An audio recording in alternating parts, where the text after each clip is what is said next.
안녕하세요. 저는 직장에 다니고 있는 40대 여성입니다. 윗물이 맑아야 아랫물도 맑다는 말이 있죠. 바로 어른이 먼저 모범적인 모습을 보여야 공경을 받는다는 뜻입니다. 우리나란 유교 국가다 보니 예의 범절을 정말 중요시하잖아요. 저 역시 어릴 때부터 예절, 예의를 꼭 지켜야 한다며 배우고 자랐어요.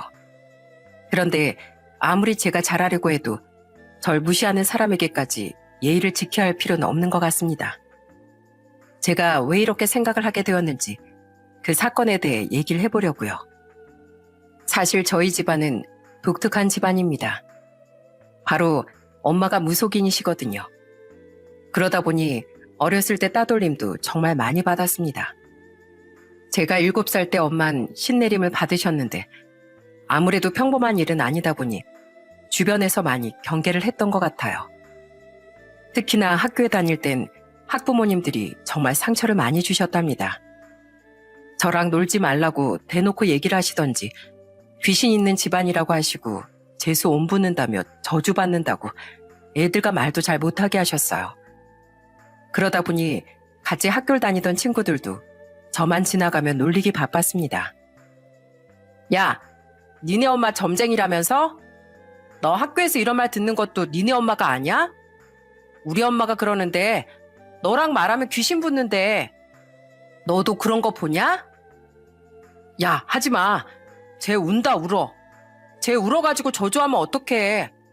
학교에선 이렇게 아무 말 안 하다가 집에 가서 막 저주 퍼부을 수도 있대. 그런 말들을 들으며 어찌나 속상하고 눈물이 나던지 학교 다니면서 정말 많이 울었던 것 같습니다. 그 어린 초등학생이 매일 아침에 눈을 뜨는 게 싫을 정도로 정말 스트레스를 많이 받았어요. 학교에서도 전 거의 외톨이였답니다. 제 교과서가 보이면 재수 없다며 찢어버리기도 하고 의자에다 달걀 껍질을 가지고 와서 그 위에 앉게 하고 이름은커녕 매번 무당딸이라고 불리웠어요. 전 그런 생활이 너무나 지치고 힘들었습니다. 그래서 하루는 엄마에게 눈물로 하소연을 하기도 했어요. 엄만 왜 나 태어나게 했어? 그냥 나 낳지 말지. 나 엄마 때문에 학교 가는 거 싫어. 다들 나보고 무당딸 막 이런단 말이야. 내 인생이 너무 불쌍해. 내가 왜 그런 소리를 들어야 돼? 어허, 상아야. 너 엄마한테 그런 소리 하면 안 돼. 어떻게 엄마한테 그런 소리를 해? 엄마한테 빨리 사과해. 얼른. 아빠는 아무것도 모르면서 왜 나한테 화를 내? 이거 다 엄마 때문이야. 엉엉 울면서 소리치는 저에게 아빤 더욱 크게 꾸지람을 하셨습니다. 그땐 저도 너무 철이 없어 모든 게 다 엄마 탓이라고만 생각을 했었어요. 엄만 제가 그렇게 울며 불며 소리를 쳐도 아무런 말도 하지 않은 채 조용히 고개만 숙이셨습니다. 그런 엄마의 모습이 그땐 더 화가 났던 것 같아요.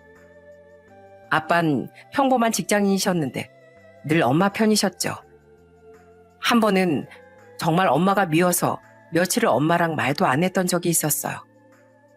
그때 아빠가 조용히 절 부르시더니 사진 하나를 보여주셨어요. 그건 바로 제가 어릴 적 엄마가 절 안고 있던 사진이었어요. 흑백 사진이었지만 환하게 웃고 있는 엄마 얼굴이 무엇보다 반짝반짝 빛이 나는 듯 했습니다. 아빤 그 사진을 저에게 보여주시며 절 달래주셨죠. 상아야, 엄마가 저희라는 거 싫으니? 엄마도 어쩔 수 없는 운명이라서 그런 거야. 엄마가 그러지 않으려고 얼마나 노력했는데. 상아도 알지? 너 미숙아로 태어난 거 말이야. 인큐베이터에 들어가 있는 널 어떻게든 살려만 주라고 얼마나 엄마가 빌었는지 알아? 널 얼마나 사랑하고 엄마가 희생했는지 네가 알면 엄마한테 그렇게 못할 거야. 자, 봐봐. 엄마가 그 어린 너한테 뭐라고 했었는지. 아빤 이 말을 하시면서 사진을 돌리셨습니다. 흑백 사진 뒤엔 어린 저에게 남긴 엄마의 편지가 있었어요. 전 그 글을 읽고 나서 정말 펑펑 울었던 것 같아요. 상아야, 내 딸로 태어나줘서 너무 고마워. 우리 상아에게 엄마가 멋진 엄마가 될지 모르겠지만 엄마가 줄 수 있는 모든 사랑을 다 줄게. 우리 상아 앞으로 건강하고 훌륭하게 잘 키워줄게. 엄만 상아한테 모든 걸 다 줘도 아깝지 않아.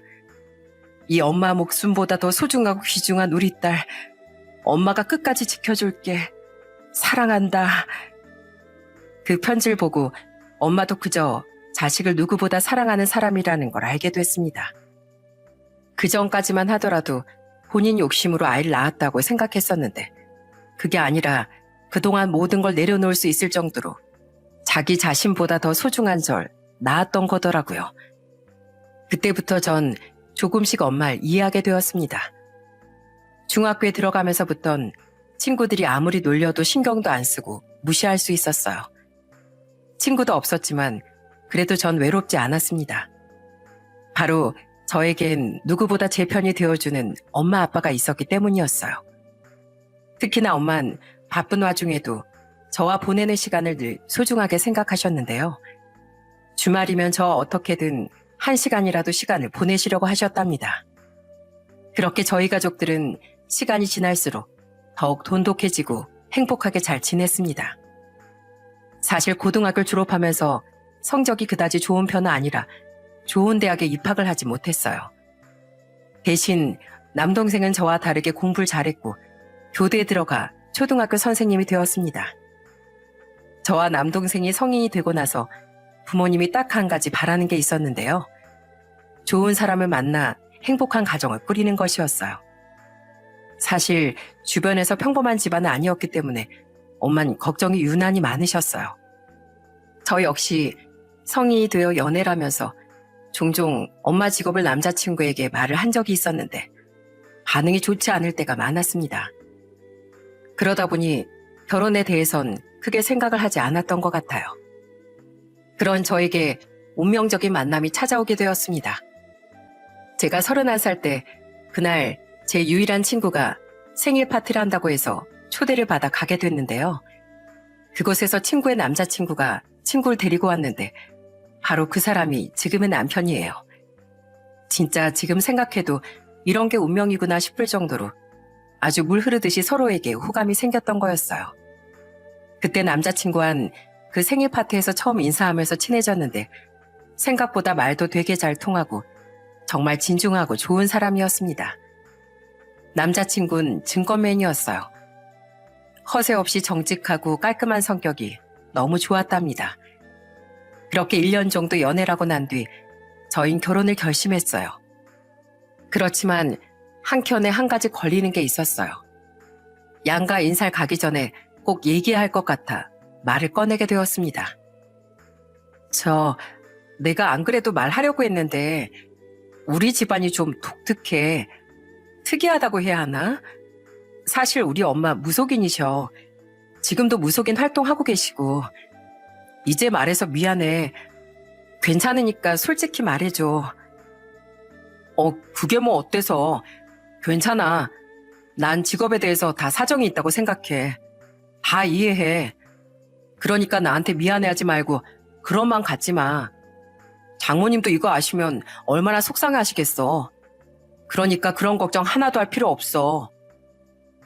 그때 남자친구는 오히려 저에게 대수롭지 않다는 듯 말을 했습니다. 그런 남자친구의 태도가 정말 너무 고마웠어요. 처음엔 저희 집에 먼저 인사를 가게 되었습니다. 인사를 가던 날 배를 누르자마자 엄마가 진짜 버선발로 뛰어나오실 정도로 엄청 반겨주셨어요. 이렇게나 기분이 좋은가 싶을 정도였죠. 장모님, 안녕하세요. 저 정국현이라고 합니다. 증권회사에 다니고 있습니다. 아이고, 어서 와요. 그래, 여기까지 오느라 고생 많았겠네. 앉아요, 앉아. 그나저나 얘긴 들었죠? 내가 무속인이라는 거. 안 그래도 우리 딸이 남자친구를 소개하러 온다고 하길래 얘가 말을 했나 안 했나 싶었는데 혹시 이거 부모님이 아시면 좀 싫어하시지 않을까요? 그런 거 걱정 안 하셔도 됩니다. 괜찮습니다. 전 충분히 이해하고 어머님 직업도 존중합니다. 그러니 걱정하지 마세요. 그때 예비 남편은 정말 씩씩하게 말을 했습니다. 그 모습을 보고 엄마가 더 마음에 들어 하셨던 것 같아요. 그렇게 첫 인사를 오던 날 저녁 식사까지 무사히 마치고 남자친구를 집으로 보낸 뒤 엄만 저에게 조용히 얘기하셨습니다. 상아야, 네 남자친구 너무 괜찮다. 정말 인상이 너무너무 좋네. 둘이 궁합이 정말 잘 맞는 것 같아. 너무 좋은 사람 같고 보니까 자식도 많이 낳을 팔자네. 아주 잘 만났다, 잘 만났어. 아유, 어떻게 저렇게 좋은 사람을 만났니? 그래? 엄마가 좋은 사람 같다고 하니까 마음이 놓이네. 엄마가 말 안 해도 딱 눈치챘어. 엄마 엄청 마음에 들어하는 게 바로 티가 났다니까. 전엔 근엄한 장모님으로 보이고 싶다더니 어떻게 그렇게 좋은 티를 팍팍 많이 내? 아이, 그랬니? 아, 내가 너무 마음에 들어서 그랬나 보다. 사람이 참 서글서글한 게 성실하고 좋은 게 딱 봐도 티가 나. 단박에 예비 남편을 마음에 들어하는 부모님을 보면서 저도 굉장히 뿌듯했습니다. 그렇게 저희 집에 첫 인사를 온 날은 분위기가 정말 좋았어요. 예비 남편은 저희 부모님이 너무 좋으신 분들이라며 말을 했답니다. 그 후로 전 예비 시댁으로 인사를 가게 되었습니다. 예비 시댁은 두 아들이 있었고 남편은 둘째였어요. 시댁엔 종교가 없었는데 예비 시모는 곰탕집을 운영하시고 예비 시부는 은퇴를 하신 상황이었습니다. 처음 인사를 갔을 땐 정말 절 반갑게 맞이해 주셨어요. 분위기도 화기애애했고 큰 문제가 없었죠. 그런데 차를 마시며 집안 얘기를 하다 보니 문제가 생기고 말았어요. 그래, 내가 우리 국현이 여자친구 인사 온다고 해서 얼마나 놀랐는지 몰라.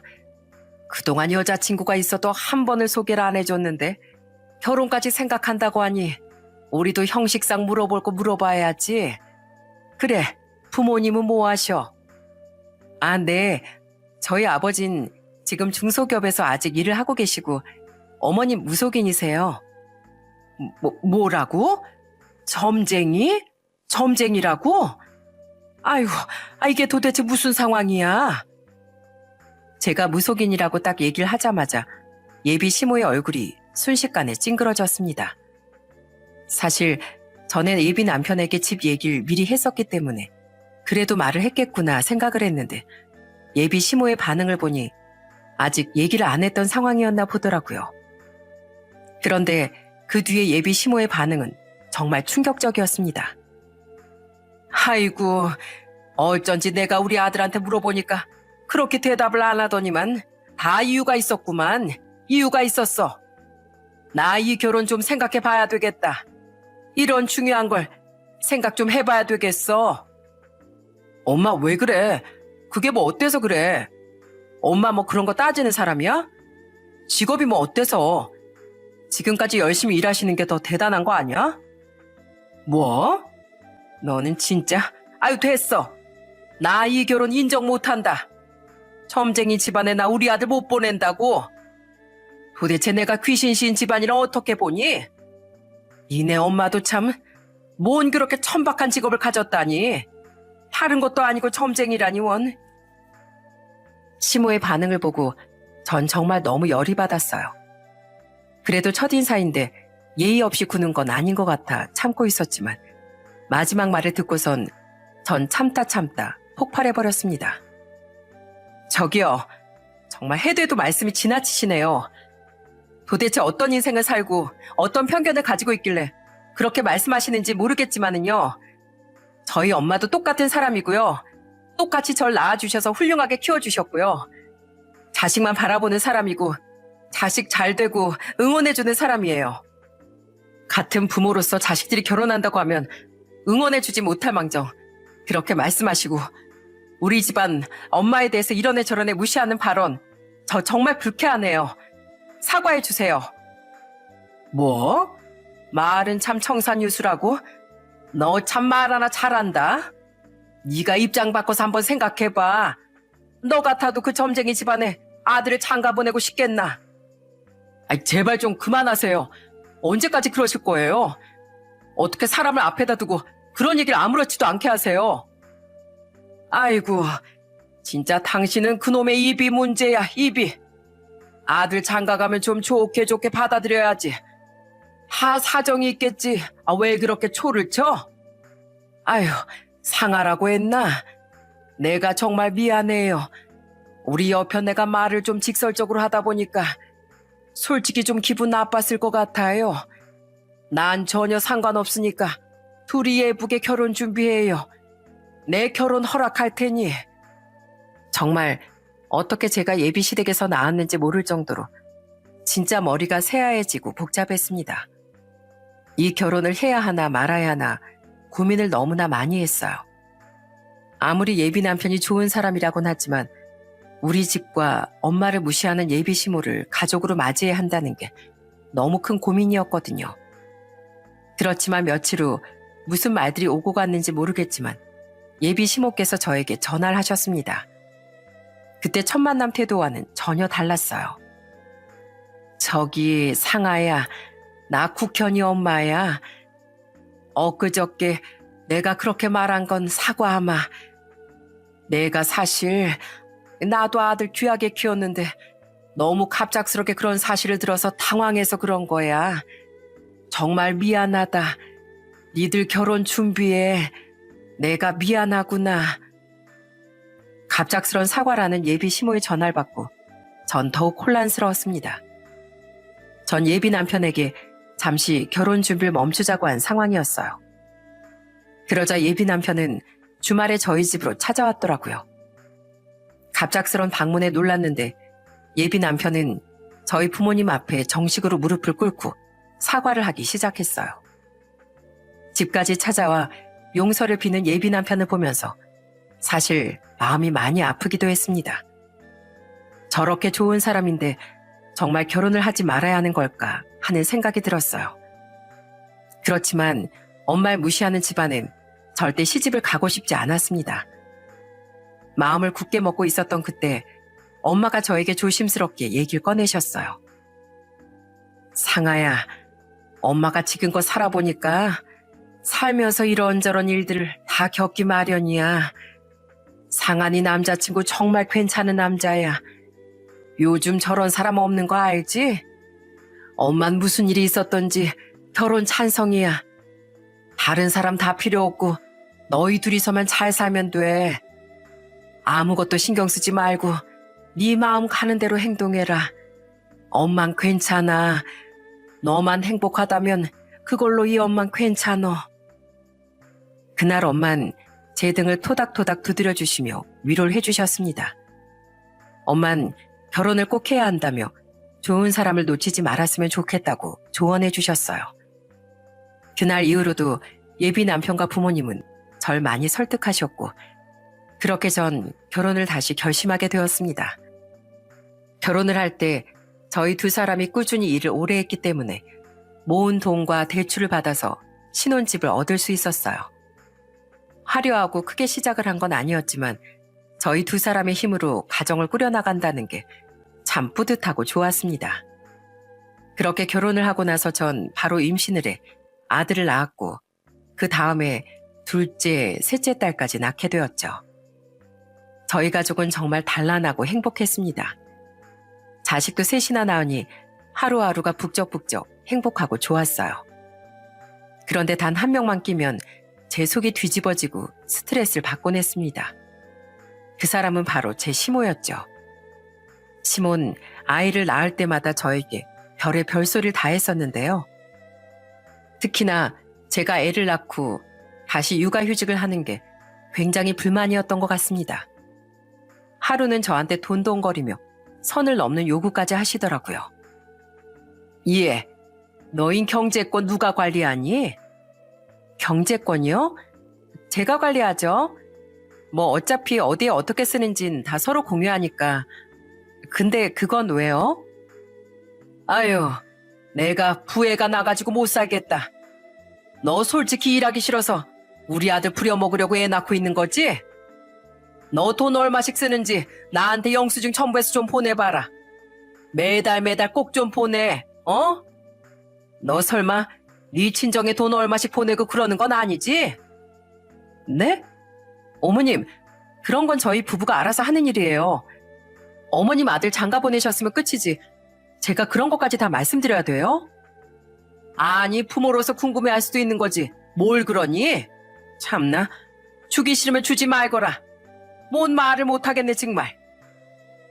저 역시 애를 셋이나 낳으면서 그래도 시간 날 때 알바도 하고 그랬었는데 솔직히 직장에 꼬박꼬박 다니는 사람이랑 같겠나요?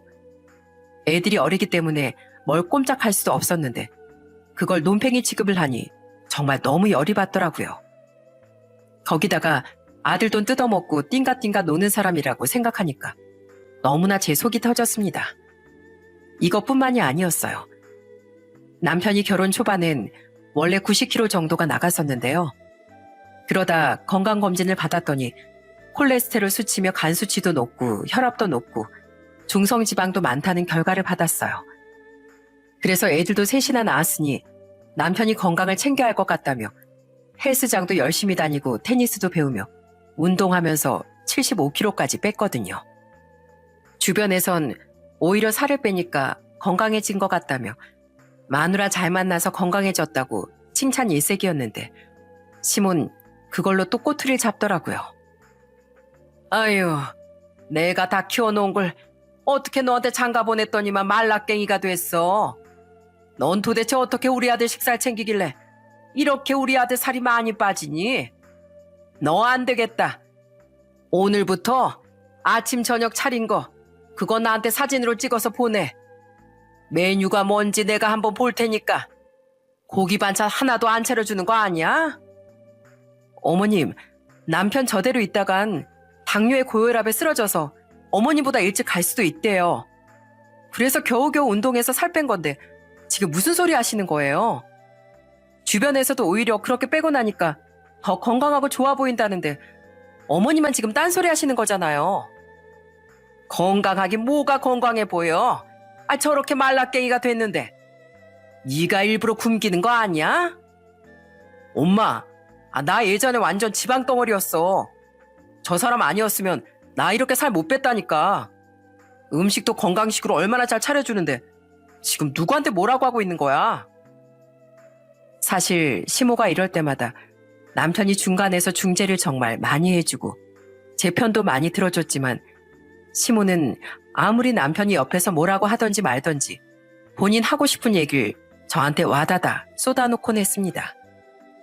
그러다 보니 저희도 시간이 지나면서 서로 정말 많이 지쳐갔던 것 같아요. 워낙 시모 성격이 드세다 보니 시부고 남편이고 어느 순간부턴 그냥 귀를 닫고 무시를 해버리더라고요. 옆에서 말리던 사람들도 하나씩 사라지니 시모는 아주 기세등등하게 점점 더 노골적으로 절 괴롭히기 시작했습니다. 저 역시 가만히 있었던 건 아니지만 정말 스트레스를 많이 받았어요. 그러다가 옆에서 절 많이 응원해준 사람이 생겼습니다. 그건 바로 형님이었어요. 형님은 제가 결혼하고 2년 뒤에 시숙과 결혼을 했는데요. 사실 처음 형님을 보고 너무나 깜짝 놀랐습니다. 그냥 딱 봐도 잘 사는 집 자식이라는 게 티가 날 정도로 얼굴에 귀티가 번쩍번쩍 흐르고 옷도 다 명품에 고급스럽게 입고 왔거든요. 그냥 여자가 봐도 되게 예쁜 얼굴이었어요. 거기다가 성격은 나긋나긋하면서 강단 있어 보여서 시모도 형님한텐 꼼짝을 못 하시더라고요. 시숙은 대기업 연구원이셨고 형님은 건물주 딸이었는데 직장도 좋은 곳에 다녔습니다. 처음에 형님을 만나고서 사실 전 좀 부담이 됐었어요. 아무래도 능력이며 생김새며 차이가 좀 있으니까 제 자존감도 많이 떨어졌었죠. 그런데 제 예상과는 다르게 형님은 너무나 좋으신 분이었어요. 처음 인사를 할 때도 저에게 누구보다 친절하셨어요. 안녕하세요. 전 이 집안 둘째 며느리 김상아라고 해요. 안녕하세요. 앞으로 제 동서 되실 분이구나. 저는 박영주라고 해요. 이렇게 만나서 반가워요. 이제 우리가 형님 동서 사이로 지내야 될 것 같은데 우리 앞으로 잘 지내봐요. 제가 아직 뭐 제사나 명절 음식이나 이런 걸 잘 몰라서 우리 동서분한테 제가 많이 배울게요. 첫 만남부터 형님은 절 존중해주고 위해주셨습니다. 누군간 가족이지만 가족 같지 않은 사이가 형님 동서 사이라고 하던데 전 오히려 시댁에서 누구보다 가까운 사람이었어요. 형님이 사는 곳과 제가 사는 곳이 서울에서 차로 20분 거리였는데 시댁은 경기도권이라 집에서 1시간 거리였거든요. 그러다 보니 형님과 둘이서 만나는 일도 많았고 저희는 참 잘 맞았습니다. 형님이 시집 오셨을 때가 제가 둘째를 임신했을 때였는데요. 둘째 출산을 앞두고 형님이 어느 날 전화가 오신 적이 있었어요. 동서, 오늘 혹시 시간 어때? 나랑 좀 어디 갈 데가 있는데 시간 되면 잠깐 만날래? 내가 주소 보내줄게. 여기로 오면 돼. 형님은 저에게 잠시 만나자며 연락을 해왔더라고요. 그래서 보내준 주소를 봤더니 백화점이더군요. 백화점에서 뭔가 살 게 있는데 고민돼서 절 데리고 가려나 싶어서 가보게 됐는데 전 정말 그날 깜짝 놀랐습니다. 바로 그날 형님이 애기용품들을 엄청 사주셨거든요. 특히나 정말 고급스럽다는 몇백짜리 하는 유모차를 저에게 선물로 해주셨어요. 동서, 내가 유모차 하나 사줄게. 출산 선물로 말이야. 저번에 유모차 봤는데 그게 좀 낡았더라고. 아, 그죠? 그거 사실은 친구가 쓰던 거였거든요. 친구 아들이 썼던 건데 제가 그냥 돈 좀 아끼려고 받아온 거라서요. 아, 그렇구나. 그래도 우리 조카들 키우는데 좀 단단하고 좋은 걸 쓰면 좋을 것 같아서 말이야. 이거 어때? 난 이게 진짜 마음에 드는데. 형님, 이거 너무 비싸요. 괜찮아요. 유모차 있는 거 쓰면 돼요. 아이 참, 우리 둘째 조카가 태어나는 건데 이 정도는 큰엄마가 해줄 수 있지. 그리고 단단한 유모차를 써야 동서도 마음도 편하고 좋을 거야. 내가 꼭 선물해주고 싶어서 그래. 그러니까 거절하지 말고 받아. 형님과는 단순히 형님 동서지간이 아니라 친자매처럼 정말 친하게 지냈습니다. 형님은 시집 오고 나서 처음 음식 같은 걸 해보신 것 같았어요. 정말 귀하게 자랐는지 명절에 만드는 전이나 제사 음식 이런 건 전혀 할 줄을 모르고 잘 모르시더라고요. 그래서 그런 걸 알려드리기도 했습니다. 형님은 정말 격 없이 편견 없이 절 대해주셨죠. 특히나 제가 담근 김치를 정말 좋아했어요. 너무 좋아해서 제가 따로 형님 것만 담아드린 적도 있는데 정말 좋아했답니다. 우와, 동서. 난 진짜 동서가 만든 음식 안 맛있는 게 없는 것 같아. 어떻게 이렇게 음식을 잘해? 진짜 배우고 싶다, 배우고 싶어. 김치도 봐봐. 어떻게 이렇게 맛있어?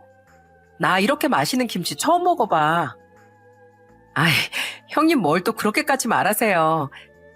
그래도 농담이라도 그렇게 말해주니까 기분은 좋네요. 형님은 제 자존감을 누구보다 으쓱하게 올려주는 사람이었습니다.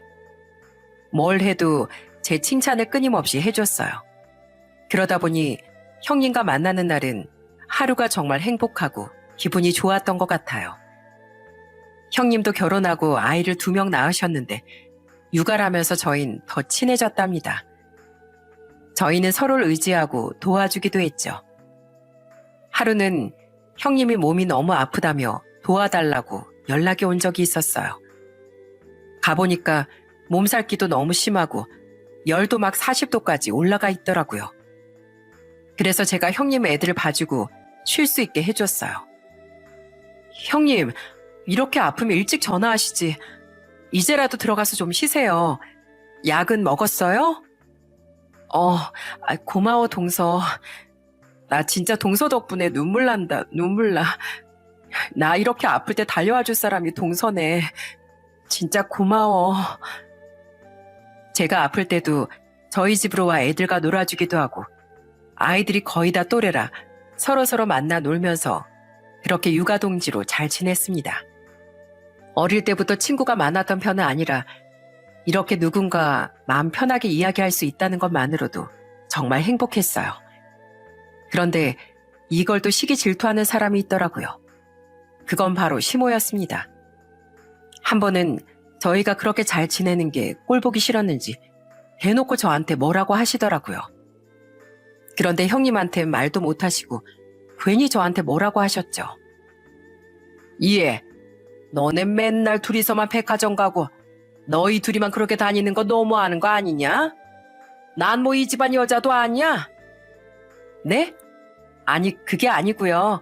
저흰 가까이 살아서 이렇게 자주 만나는 거잖아요. 그건 그렇고 둘째 너, 그 위에 옷은 못 보던 거다. 어디서 났어? 내가 전에 못 봤던 건데. 혹시 너 이것도 네 형님이 사줬니? 참 너도 어지간히 얻어먹는다 얻어먹어. 비아냥대는 시모의 말에 전 속부터 열이 끌어올랐어요. 한마디 하려고 했는데 그때 형님이 먼저 중간에서 중재를 해주시더라고요. 어머님, 많이 서운하셨어요? 제가 다음에 올 땐 어머님 입으실 옷도 좀 많이 사올게요. 제가 멋있고 예쁜 거 많이 사올 테니까 동서한테 너무 뭐라고 하지 마세요. 제가 동서 좋아서 사준 거예요. 에휴, 또 지 동서만 챙기는 거 좀 봐라. 예, 둘째 넌 참 좋겠다. 네 형님이 널 예뻐해가지고 말이야. 형님은 부드럽지만 단호하게 상황을 늘 정리했습니다. 형님이 중간에서 막아서면 시모는 더 이상 저에게 뭐라고 하시진 않더라고요. 그 모습이 참 기가 막히면서도 형님한텐 고맙기도 했습니다. 시모와의 사이가 정말 나빠지게 된 계기도 있었는데요. 그건 바로 큰애가 8살 때 남편이 암에 걸린 일 때문이었습니다. 그때 남편이 회사에서 건강검진을 받게 되었는데 딱 마침 그때 위암을 발견한 거였어요. 천만다행으로 위암 1기라 빨리 수술을 받고 치료해서 다시 건강하게 직장에 다닐 수 있었지만 암에 걸린 게 시모는 다 제 탓이라고 하셨죠. 아이고, 네가 우리 집에 시집 와서 이런 거야? 어? 우리 집안에 암 걸린 사람이 한 명도 없는데 어떻게 우리 아들이 암이 걸렸겠니? 하여튼 간에 무속인 집안하고 사돈 맺는 집안이 어디 있어? 그런 집안과 사돈을 맺어가지고 우리 아들이 암이 걸린 거지. 너 이거 어떻게 책임질 거야? 어머님, 대체 지금 무슨 소리 하시는 거예요? 암이 어떻게 저랑 결혼했다고 걸려요? 저랑 무슨 수십 년을 산 것도 아니고 저도 정말 속상해요, 속상해. 근데 저한테 그런 소리까지 하셔야 되겠어요? 아니, 그전까진 건강하던 애가 왜 갑자기 암에 걸리냐고. 달라진 거라고 너랑 결혼한 것밖에 더 있니? 안 그래도 영 찝찝했는데 네가 무속인 딸이니까 그런 거지. 그럼 뭐가 더 있어? 네? 말이 되는 소리 좀 하세요. 어떻게 그런 소리 하시냐고요. 남편 그리고 위암 일기고 치료받고 그러면 나을 수 있다는데 어떻게 다행이라고 위로는 못 해줄 망정 사람한테 상처만 주세요? 그날의 대화로 저와 시모의 갈등은 더 깊어졌습니다. 가족끼리 만나도 전 시모와 단 한마디도 하지 않았고 시모도 툴툴대면서 싫은 티를 팍팍 내셨어요. 그러다 보니 온 가족들이 모두 눈치를 좀 많이 봤던 모양이더라고요. 그렇게 한 1년 정도 불편한 상황이 지속되었습니다. 그러다 큰아이가 9살 때 형님한테 연락이 왔어요. 동서, 주말에 있잖아. 나 시댁에 가거든. 근데 동서도 올래? 내가 소고기 좀 좋은 거 사가지고 갈까 하는데 우리 다 같이 애들도 데리고 가자. 나 진짜 중간에서 정말 어떻게 해야 하나 싶네. 정말 어머님은 도대체 왜 이러시는지 몰라. 그래서 나 동서한테 너무 미안해 죽겠어. 우리 같은 여자들끼리 좀 한번 뭉쳐서 대화 좀 해보자. 어때? 형님, 저 또 가면 괜히 기분만 상하고 또 어머님도 저한테 시비만 거시지 저 보고 싶어도 안 할 거예요. 저도 지금은 그러고 싶지 않고요. 그냥 형님 혼자 다녀오세요. 그래, 동서 생각이 정 그러면 어쩔 수 없지. 그럼 다음에 우리끼리 꼭 고기 구워 먹자. 사실 형님은 서로 좋게 좋게 지내는 걸 원했기 때문에 어떻게 해서든 사이를 풀고 화해를 시켜주려고 많이 노력을 했습니다. 그렇지만 시모의 저에 대한 행패는 계속됐고 저도 그런 날들이 쌓이면서 마음속 상처가 정말 컸었기 때문에 굳이 풀고 싶은 생각이 안 들더라고요. 그러다가 주말 오전이 되었을 때 시모가 저에게 연락이 왔더라고요. 둘째야, 너 뭐 오늘 안 온다고 했다면서? 네, 어머님하고 같이 있으면 뭐 서로 트러블만 있는데 제가 뭐하러 가요? 어머님은 저 별로 안 좋아하시잖아요. 형님만 좋아하시는데 형님하고 맛있는 거 많이 드세요. 얘야, 그러지 말고 오늘 꼭 와. 내가 너한테 진짜로 할 말이 있으니까. 오늘은 꼭 무슨 일이 있어도 꼭 와주길 바란다. 꼭 와야 한다, 꼭. 시모는 저에게 간곡하게 꼭 오라면서 강조를 했습니다. 전 그 말을 듣고 저한테 사과를 하시려나 하는 생각을 했었어요. 마침 그날 남편과 시숙은 일정이 있어서 가보지 못하고 형님과 형님 애들, 저랑 우리 애들만 시댁으로 가게 되었습니다. 그렇게 시댁으로 향했는데 도착하자마자 정말 기가 막히고 말도 안 되는 상황이 벌어졌어요. 시댁엔 텃밭이 있었고 마당이 있었는데 형님은 저희보다 일찍 도착을 한 상황이었어요. 시모와 시부도 다 모여 있었고요. 형님과 잠시 인사를 하는데 인사를 하자마자 시모는 저에게 시비를 또 거셨습니다. 예, 너 지금 시간이 몇 시야? 너 때문에 지금 온종일 다 굶고 있잖니? 일찍 다녀야지. 애가 게을러 가지고선 원. 어머님 저한테 전화 몇 시 하셨는데요? 저한테 10시에 전화하셨잖아요. 애들 챙기고 하는 거 생각하면 지금 12시면 진짜 일찍 도착한 건데 그거 가지고 뭐라고 하시면 어떡해요? 저 봐라, 저 봐. 하여튼 간에 내가 빨리 오라면 빨리 왔어야지. 그냥 옷만 후딱 챙겨 입고 와야지. 너 때문에 지금 네 시애비도 굶고 네 형님도 굶고 나도 굶고 있잖아. 어머님, 진짜 동서한테 제발 그만 좀 하세요. 저한테 앞뒤 없이 시비를 거는 시모에게 참다 못한 형님이 소리를 치자 시모는 더 이상 아무 말도 하지 않았습니다. 분위기가 잠시 어색해졌지만 다시 식사 준비를 하느라 바쁘게 움직였어요. 그러다 갑자기 시모는 저에게 이것저것 시키기 시작하더군요. 예, 이거 가지고 뒷밭에서 상추랑 고추랑 좀 다 뜯어와. 사람이 올 때 두 손 가득히 와야지. 네 형님이 소고기를 사왔으면 너도 뭐라도 가지고 와야 하는 거 아니야? 네가 가서 당장 좀 뜯어와. 생각해보니 형님이 고기랑 이것저것 사왔기 때문에 전 부랴부랴 시댁으로 향했었어요. 그러다 보니 아무것도 제가 준비를 못했거든요. 그래서 시모가 쥐어주는 바구니를 들고 뒷밭으로 가 상추와 고추를 가득 뜯어왔습니다. 그런데 그렇게 상추와 고추를 다 따고 와서도 시모의 지시는 끝이 나질 않았어요. 방에 가서 휴지를 가지고 오라느니 신발이 불편하다고 슬리퍼를 가지고 오라느니 별의 별걸 다 시키시더라고요. 그러다가 갑자기 통마늘을 어디선가 가지고 오더니 또 저에게 지시를 하셨습니다. 야, 가서 이거 마늘 좀 까. 얼른 마늘 좀 까라고. 여기 우두커니 있지 말고 이거라도 해라. 어머님, 이건 그냥 제가 할게요. 넌 가만히 앉아 있어. 우리 큰며느리는 가만히 앉아 있고 아무것도 할 필요 없다. 둘째 있는데 왜 네가 움직이니? 손 아랫사람은 원래 다 이런 용도로 쓰는 거야. 너도 그러니까 많이 시켜 먹어. 이런 용도로 쓰는 거니까 많이 시켜 먹으라고. 어머님, 말씀이 좀 진짜 지나치시네요. 정말 왜 그러세요? 제가 정말 이럴 때마다 동서한테 얼굴을 못 들겠어요. 괜찮다. 다 이러고서 여태껏 산 거야. 넌 뭘 그러니? 화를 내는 형님의 말에도 시모는 아랑곳하지 않고 뻔뻔하게 말을 했습니다. 저는 정말 속이 부글부글 끓어올랐어요. 그렇지만 애들을 보고서 꾹 참았습니다. 애들이 다 지켜보고 있었을 뿐 아니라 큰아들이 제 손을 꽉 잡고 있었거든요. 엄마가 참으라는 그런 제스처였죠.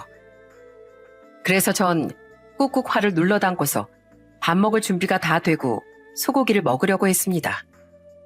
맛있게 잘 구워진 소고기를 애들부터 챙겨주고 난 후에 저도 한 점 먹으려고 젓가락을 들었죠. 그런데 누군가가 제 젓가락을 탁 치더라고요. 역시나 시모였습니다. 어머님, 지금 도대체 뭐 하시는 거예요? 야, 넌 먹지 마. 넌 먹지 말라고.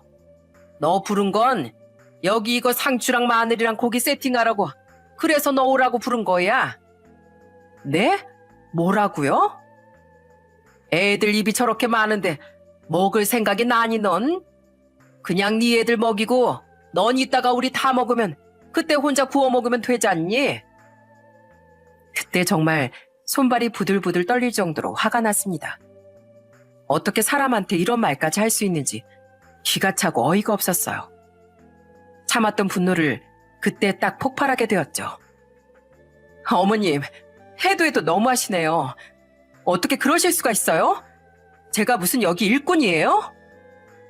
그렇게 제가 화를 내도 시모는 눈 하나 깜짝 안 했습니다. 그런데 그때 제 손을 꼭 잡고 있었던 큰아들이 바로 일어서서 소리를 쳤어요. 할머니 지금 우리 엄마한테 뭐 하는 거예요? 지금 왜 자꾸 그러시는 거예요? 네? 아이고, 우리 큰손주 민석이 왜 그래? 우리 큰손주 할미가 제일 예뻐하는데 할미한테 소리치는 거예요? 할머니 저 이뻐하지 마세요. 저 진짜 할머니 계속 지켜봤는데 할머니 진짜 나쁜 사람이에요. 네? 도대체 우리 엄마가 뭘 잘못했길래 이렇게 싫어하시고 사람들 앞에서 이렇게 조롱하시는데요. 할머니 혹시 우리 엄마한테 자격지심 있으세요? 그러지 않고서 왜 그러시냐고요. 할머니도 그럼 드시지 마세요. 야야, 이거 뭐 하는 거야? 어? 큰아들은 벌떡 일어나더니 시모 손에 쥐어있던 젓가락을 단번에 뺏어버렸습니다. 갑작스런 큰아들의 행동에 거기 있던 사람들 모두 놀랐어요. 특히나 시모는 너무나 당황스러워했습니다. 이어서 하는 큰아들의 말을 듣고 전 속에서 웃음이 절로 나오더라고요. 할머니는 오늘 뭐 하셨어요? 큰엄만 소고기 사왔고 우리 엄마가 상추며 고추, 마늘, 음식 준비까지 다 했잖아요. 근데 할머니 뭐 했어요? 오늘 아무것도 안 하고 앉아 있었으면서. 우리 선생님이 그랬는데 일하지 않는 자 먹지도 말래요. 할머니 먹을 자격도 없어요. 아이고, 야, 줘. 아이, 젓가락 주라니까. 할머니 먹지 마시라고요. 엄마, 이거 드세요. 그때 아들이 제 입으로 소고기를 딱 넣어줬습니다. 그때 시부가 박수를 치더니만 크게 웃으시더라고요. 아이고, 우리 큰손주 언제 이렇게 컸어. 대단하다, 대단해. 네 할머니 이렇게 한 방에 KO 시킨 거 네가 처음이야. 우리 큰손주 아주 크게 되려나 보다. 잘했다, 잘했어. 당신 들었지? 애들은 거짓말 못해. 얼마나 할머니가 한심해 보였으면 그런 말까지 했겠어, 어? 아니, 그래도 너 할머니한테 이러면 안 되지. 저 이제 할머니 집에 안 올 거예요. 그리고 저한테도 손자라고 하지 마세요. 저 이거 먹고 집에 가면 앞으로는 안 올 거예요. 저한테 용돈도 주지 마세요. 할머니 돈은 받기 싫어요.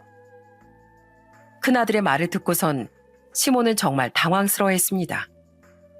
절 평소에 싫어하긴 했지만 손주는 정말 끔찍이 생각을 했었거든요. 거기다가 아들뿐 아니라 둘째와 셋째, 그리고 형님 애들까지 나서서 할머니가 싫다며 아우성이었죠. 할머니 나빠요. 할머니 나도 싫어요. 저도 싫어요. 나도 할머니 싫어. 이렇게까지 하고 나니 시모의 기세 등등했던 표정은 한순간에 가라앉더라고요. 생각해보니 시모가 절 불렀던 건 딱 3가지였더군요. 먼저 그토록 아끼던 손주들을 보고 싶어 했던 거고, 두 번째는 단단히 절 교육시키고 싶었던 거였어요. 손윗사람, 손 아랫사람 분명히 구분하고 시어머니가 무섭다는 걸 교육시키고 싶었던 거였죠. 거기다 3번째는 형님과 제가 쿵짝이 잘 맞으니 질투나서 회방을 놓고 싶어 괜히 시비를 걸려고 절 부른 것 같았어요. 그렇게 손주들까지 나서서 싫다고 비난을 하니까 그제서야 표정이 어두워지면서 눈에 눈물이 가득 차는 것처럼 보였습니다. 그때 전 시모에게 한마디를 했어요. 어머님, 저 어머님하고는 도저히 돌이킬 수 없는 사이가 된 것 같네요. 저 이제 이거 먹고 가보겠습니다. 정말 애들 앞에서 할 말이 있고 안 할 말이 있는데 어떻게 애들 앞에서까지 절 이렇게 대하시나요? 이렇게 하셨다는 건 절 더 이상 며느리를 생각 안 하시는 줄 알고 저 그만하겠습니다. 앞으로 어머님을 제가 대우해드리지 않겠다고요. 그렇게 전 애들 밥만 먹이고서 바로 서울로 올라왔습니다. 그 이후엔 어떻게 됐는지 아시나요? 제가 시댁에 안 가니 형님도 시댁에 안 갔다고 하더라고요. 형님은 정말 좋은 사람이지만 옳고 그름이 확실한 사람이었거든요. 형님이 신경 써서 시간 내서 저와 시모를 어떻게든 풀어보려고 일부러 만든 자리였는데 오히려 시모가 그렇게 초를 쳐버렸으니 형님도 시모에게 굉장히 큰 실망을 하셨던 거죠. 그래서 시모가 이후에 오라고 연락을 해도 가지 않았다고 했어요. 그러니까 시모는 그게 다 저 때문이라고 처음엔 의심을 하더라고요. 네가 형님한테 말해서 시댁 가지 말라고 했지? 그래서 애들이 내 전화도 다 무시하고 안 오는 거지? 그랬지? 어머님, 혹시 의심병 있으세요? 저 때문이 아니고 어머님이 그렇게 행동하니까 형님도 그러시는 거 아닐까요? 전 최대한 그 자리에 갔던 건 어머님과 대화를 해서 좀 풀 생각으로 간 거였어요. 형님 입장에 난처하니까 우리 가족들이 눈치를 많이 보니까 그래서 그런 거였다고요. 근데 끝까지 저한테 이렇게 말하시네요. 전 더 이상 할 얘기 없습니다. 앞으로 연락하지 마세요. 전 그렇게 전화를 끊어버렸습니다. 시간이 더 지나니 뭔가 한참 잘못됐다는 걸 그제서야 느끼셨던 것 같아요. 나중엔 시모가 저한테 전화가 와서 하소연을 하시더라고요. 아이고, 얘야, 너 이제 시댁에 좀 오면 안 되겠니? 나 우리 손주들이 너무 보고 싶구나. 너도 우리 손주들 안 데려오고 큰애도 손주들 안 데려오고 아들들은 나한테만 막 뭐라고 하고 다 이 엄마 때문이라고 하는데 나 외로워서 못 살겠다. 내가 미안하구나. 정말 미안해. 이제 와서 그런 소리 하시면 제가 네 그럴게요 할 줄 아셨어요? 저 다시 시댁 갈 생각 없어요. 애들도 더 이상 할머니 보고 싶어 하지 않고요. 가기 싫대요. 그러니까 저한테 얘기하지 마세요. 이거 다 어머님이 만드신 거예요. 제가 이런 게 아니라 어머님이 이렇게 만드신 거라고요. 아휴, 미안하다. 정말 미안하구나. 시모는 저에게 눈물로 사과를 하셨지만 전 이게 진심인지조차 느껴지지 않았습니다. 그간 상처가 너무 커서 그런지 시모를 용서할 마음은 안 들더라고요. 그렇게 전 지금까지 시댁엔 가고 있지 않습니다. 애들도 그때 충격이 컸는지 할머니를 보고 싶어 하지 않더라고요. 남편도 그동안 외면해서 미안하다며 저에게 사과를 했습니다. 시모와는 더 이상 만나지 않지만 형님과는 종종 만나 여전히 친하게 지내고 있어요. 형님네 아이들과 저희 애들이 다 같이 모여서 캠핑도 가기도 하고 신나게 놀러 다니기도 한답니다. 방학이면 같이 모여 여행 계획을 세우기도 해요. 동서, 우리 이번엔 애들 재우고 우리끼리 꼭 한잔하자. 우리 맨날 애들 재우느라고 같이 잠들어서 한 잔도 못하고 오잖아. 그저 우리 맨날 아쉬운 게 그거였어. 이번에 꼭 잠 참아가지고 둘이서 한잔해요. 남편들이 애들 재우라고 하고요. 그래. 아이, 동서 진짜 나랑 마음이 참 잘 맞는다니까. 나중에 우리 애들도 놓고 둘이서 놀러 가자. 아, 빨리 애들 좀 컸으면 좋겠다. 그렇게 전 잘 지내고 있습니다. 시모는 여전히 손주들이 보고 싶다며 눈물바람이지만 시부고 남편이고 시숙이고 모두 시모의 눈물을 쳐다도 보지 않는다고 하더라고요. 그래도 시부와는 따로 밖에서 만나면서 종종 보고 있답니다. 저희 친정 부모님도 건강하게 잘 지내고 계세요. 엄마가 결혼하면 좋은 인연들이 많이 생길 거라고 하셨는데 아마 형님과의 인연을 얘기했던 게 아닌가 싶습니다. 남동생도 얼마 전 결혼을 해서 새 가정을 꾸리고 모두들 잘 지내고 있어요. 앞으로도 저희 소중한 가족들을 늘 귀중하게 생각하면서 지내려고 합니다. 인과응보라고 하죠.